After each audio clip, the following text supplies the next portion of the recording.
तो दोस्तों ये है हमारे पास प्रोडॉट का कीबोर्ड। यहाँ पर आप देख सकते हैं इसकी ये जो डेटा केबल है ये चूहों ने यहाँ पर कट कर दी है, जिस कारण से ये जो कीबोर्ड है ये वर्क नहीं कर रहा है। तो ये जो यूएसबी केबल है इसको रिपेयर करने का सही तरीका क्या है, आज की इस वीडियो में मैं आपको यही बताने वाला हूँ। तो वीडियो पसंद आए तो वीडियो को लाइक करना ना भूलें, और यदि वीडियो को पहली बार मेरे चैनल पर देख रहे हैं तो चैनल को सब्सक्राइब करना ना भूलें। तो चलिए वीडियो को शुरू करते हैं। फर्स्ट ऑफ ऑल हमें करना क्या है, यहाँ पर ये जो केबल है इस केबल को हमें यहाँ से कट करके इसके अंदर के जो तार हैं निकाल देते हैं। पहले देखिए इस तरह से ये जो तार हैं इसमें निकल जाते हैं। ऐसे ही हमको ये वाली जो पिन है ये भी निकालने हैं। देखिए इस वाली पिन के भी हमने निकाल दी हैं यहाँ पर तार, ये आप देख सकते हैं। और यहाँ पर देखिए केबल के अंदर काफ़ी सारे वायर हैं जिसमें अलग अलग कलर कोडिंग दी हुई है। हमें सेम कलर कोडिंग के अकॉर्डिंगली ये जो वायर है इनको कनेक्ट करना है। अब आपके मन में क्वेश्चन आ रहा होगा कि हम ये जो केबल है इसको पूरा ही रिप्लेस क्यों नहीं कर रहे हैं। वो हम इसलिए नहीं कर रहे हैं क्योंकि ये जो केबल है इसकी लेंथ काफ़ी लंबी है और इसका ये जो वायर है ये काफ़ी पतला वायर है। और हम जो केबल इसमें लगाते हैं, तो हम मोबाइल की डेटा केबल लगाते हैं तो वो लेंथ में छोटी होती है और साथ में इतनी सॉफ्ट नहीं होती जितनी होना चाहिए, और काफ़ी मोटी होती है। अब इनके वायर को ज्वाइन करने से पहले यहाँ पर देखिए हमें इसमें डालनी है इस तरह की हीटिंग ट्यूब स्लीव। तो ये देखिए यहाँ पर मैं 5 mm की हीटिंग ट्यूब यूज़ कर रहा हूँ और साथ में एक 2 mm की हीटिंग ट्यूब यूज़ कर रहा हूँ। तो पहले हमें सिंपली 5 mm की जो हीटिंग ट्यूब है ये मैं ले लेता हूँ। तो यहाँ पर देखिए इसमें काफ़ी सारे कलर ऑप्शन हमको मिल जाते हैं। तो हमारे कीबोर्ड का जो वायर है उसका कलर है ब्लैक। तो यहाँ पर देखिए मैं ब्लैक कलर की जो हीटिंग ट्यूब है इसको ले लेता हूँ। देखिए इस ट्यूब को मैं यहाँ से कट कर लेता हूँ कुछ इस तरह से। ये देखिएगा सिंपली ये वाली जो स्लीव है इसको मैं यहाँ पर डालता हूँ।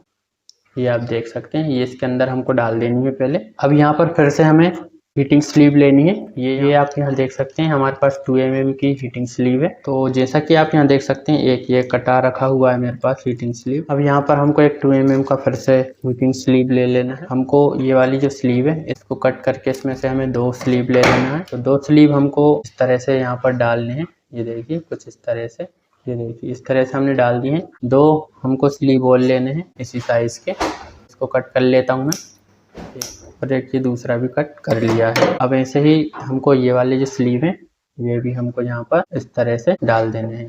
देखिए अब चारों स्लीव जो थे वो हमने डाल दिए हैं। अब सिंपल सा काम हमको क्या करना है, ये जो वायर है इस वायर के जो तार है वो हमको निकाल देने हैं कुछ इस तरह से।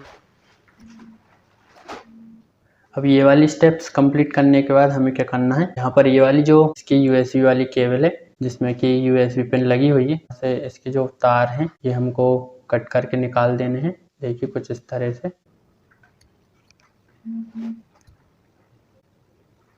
ये देखिए कुछ इस तरह से इस पर सोल्डरिंग लगा लेना है इसके चारों तारों पर। देखिए कुछ इस तरह से। ये देखिए इस तरह से हमने सोल्डरिंग लगा लिया। अब एज इट इज हमको इसमें भी वही स्टेप्स फॉलो करनी है।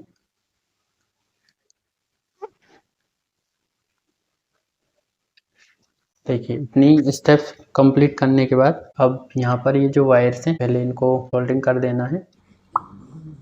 देखिए वाइट वायर वाइट में ही सोल्डरिंग करना है और ब्लैक वायर को ब्लैक वाले वायर में सोल्डरिंग करना है। ये देखिए, और ग्रीन वायर को ग्रीन वाले वायर में सोल्डरिंग करना है और रेड वाले तार को रेड वाले वायर में सोल्डरिंग करना है। अब यहाँ पर इसकी जो स्लीव्स हमने लगाई हुई हैं हीटिंग स्लीव्स, इनको कुछ इस तरह से कर देना है आगे। ये देखिए सारी स्टेप्स कंप्लीट करने के बाद अब फाइनल जो स्टेप्स हमको फॉलो करनी है वो ये है, एक एक करके जो इसकी स्लीव्स हैं इन पर हमको हीट देना है। इस तरह से आप लाइटर है इसकी हेल्प ले सकते हैं। ये देखिए इस तरह से हमको हीट यहाँ पर देनी है। ये देखिए इसका जो दूसरा तार है इस पर भी मैं हीट दे देता हूँ। ये सबसे बेस्ट प्रैक्टिस है किसी भी वायर को जोड़ने की। अब फाइनली ये जो वायर है ये हमने सोल्डरिंग कर दी है कुछ इस तरह से। बचा लास्ट में हमने ये वाली जो ट्यूब डाली हुई थी ये वाली 5 mm वाली। अब इस ट्यूब के अंदर सारे वायर को भर के और इसको हमें इस तरह से फिक्स करना है। देखिए हीट देने से पहले यहाँ पर इसका जो वायर है इस पर हम बॉन्ड ग्रिप लगा सकते हैं ताकि ये जो हीटिंग ट्यूब है ये बिल्कुल भी ना निकले। वैसे तो ये निकलती नहीं है बट इसको मजबूत करने के लिए हम तरह से भी इसको फिक्स कर सकते हैं, और हम चाहें तो इसके अंदर भी थोड़ी सी जो ग्लू है वो लगा सकते हैं कुछ इस प्रकार से। ये देखिए ये काम ऑप्शनल है, आप कर भी सकते हैं, आपके ऊपर डिपेंड करता है आपको करना है या नहीं। बट यहाँ पर जो काम है वो हम ऐसा करते हैं जिससे कि कस्टमर को किसी भी प्रकार की प्रॉब्लम ना। बेसिकली ये जो कीबोर्ड है मेरे फ्रेंड का कीबोर्ड है, मैं उन्हीं का ही वर्क कर रहा हूँ यहाँ पर। तो देखिए इस तरह से यहाँ पर मैं इसको रख लेता हूँ और इसको थोड़ा सुखा लेता हूँ। तो यहाँ देखिए ग्लू जो है वो सूख गई है। अब यहाँ पर सिंपली मैं इस तरह से इस पर हीट देता हूँ, ये देखिए, ताकि ये और अच्छे से फिक्स हो सके। दोनों साइड से हमको बराबर हीट देनी है।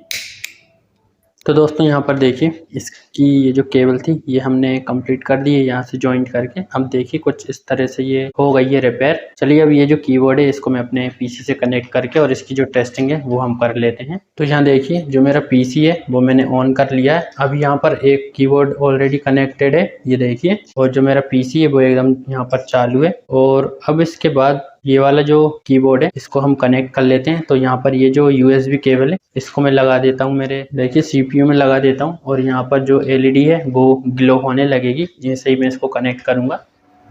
तो देखिए इसको कनेक्ट कर लिया है मैंने। और यहाँ पर जो इंस्टॉलेशन ड्राइवर है वो लिखा हुआ आ गया है, ये आप देख सकते हैं। और यहाँ पर जो ग्रीन एलईडी है वो ऑन हो गई है, आपको यदि दिखाई देता हूँ, ये देखिए नमलॉक की ये जो एलईडी है वो यहाँ पर वर्क करती है। और साथ में यदि मैं इसको प्रेस करता हूँ तो जो दोनों एलईडी है कीबोर्ड की वो यहाँ पर वर्क करती हुई दिखाई देंगी, यानी कि जो कीबोर्ड है वो वर्क कर रहा है। और इसके बाद मैं और अच्छे से इसकी जो टेस्टिंग है वो मैं आपको दिखा देता हूँ।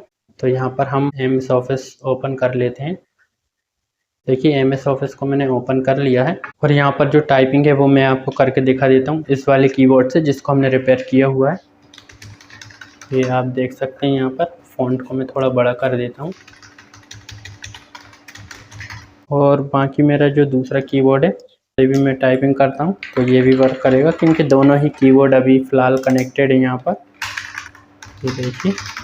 तो फ्रेंड्स इस तरह से हमने ये जो कीबोर्ड था जिसकी वायरिंग कट हो गई थी इसको हमने कुछ इस तरह से जुगाड़ करके रिपेयर कर लिया है। इसमें टेप रोल लगाने से अच्छा है कि आप इस तरह से जो हीटिंग ट्यूब है उसको लगा के इसको रिपेयर कर सकते हैं। और ये जो तरीका है ये काफ़ी अच्छा तरीका है और इससे काफ़ी मजबूत जॉइंट होता है। ये टेप रोल की तरह निकलता नहीं है ये जो हीटिंग स्लीव है, इसलिए हमने इसको लगाया हुआ है। और यदि आपके कीबोर्ड का वायर भी कट हो गया है तो आप उसको भी इस तरह से रिपेयर कर सकते हैं। तो उम्मीद करता हूँ आपको मेरे द्वारा दी गई जानकारी पसंद आई होगी। रिपेयरिंग से रिलेटेड ऐसे ही वीडियोस देखने के लिए चैनल को सब्सक्राइब करना ना भूलें और इस वीडियो को भी लाइक करना ना भूलें। मिलता हूँ आपसे अगली वीडियो में, तब तक के लिए बाय एंड टेक केयर।